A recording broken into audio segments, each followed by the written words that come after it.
Time now for a look at the day's top business news, and we start with the latest in the Boeing 737 MAX saga. The company's CEO has held on to his job, denying that controversial flight control software is responsible for two recent crashes. To tell us more, we're joined by our business editor, Brian Quinn. Brian. Well, Eve, Boeing CEO Dennis Muilenburg faced down shareholders at an annual meeting Monday for the first time since those crashes. 1/3 of those shareholders voted for his ouster as CEO and chairman. Muilenburg, though, rejected the idea that the 737 MAX's MCAS anti-stall software was at fault in two crashes that killed nearly 350 people. The company now facing lawsuits from both investors and victims' family members. Shirley Sitbon reports.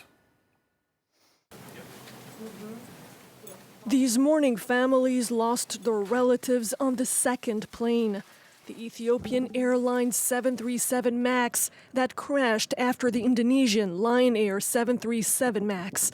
Both accidents have been blamed on the plane's MCAS flight control system, which, due to faulty data, caused the plane's dive. Why were the 737 MAX 8 planes not grounded and not immediately investigated right after the Lion's aircraft? Plaintiffs accuse Boeing of putting dangerous planes in the air and pressing regulators for their approval.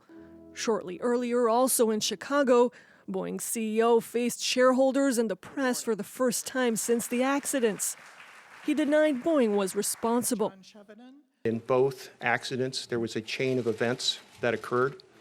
One of the links in that chain was the activation of the MCAS system because of erroneous angle of attack data. That was a common link in both accidents. We know that we can break that link in the chain, and the software update does exactly that. Boeing expects the Federal Aviation Administration would test its planes with the upgraded software by the end of next week, although the FAA has not issued a date for that test. Airlines like Saudi, Flyadeal, and Virgin are reportedly restructuring or reconsidering their 737 MAX orders. The crisis has already caused a $1 billion drop in revenues for Boeing. Well, Boeing rival Airbus, meanwhile, has just posted its most recent quarterly results. Profits down sharply, hitting just 40 million euros for the first 3 months of the year.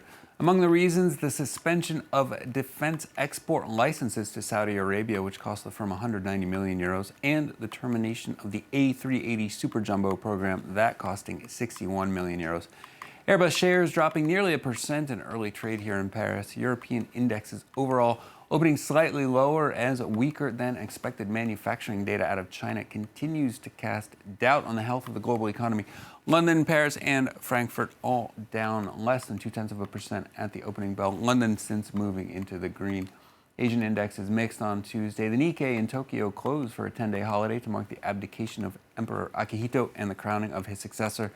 Hong Kong down around 0.2%. Shanghai up around 0.5% as U.S. negotiators arrive in Beijing for the next round of talks to end their trade war with China. Kospi in Seoul closing down around 0.6% as Samsung posts a 60% drop in first quarter profits compared to last year on falling chip prices. Next Tuesday marks the final day of an international conference of Amazon employee unions. Coming from 15 countries around the world, they're meeting in Berlin to form a unified strategy in their dealings with the e-commerce giant. Their goal to improve working conditions in Amazon's massive distribution centers. Unions say the pace of work in fulfillment warehouses is too fast, with reactions measured in just seconds as employees are kept under strict surveillance. Low pay and insufficient breaks also among their complaints. Labor groups have struggled to secure recognition from Amazon management. They say a unified front is key to making progress.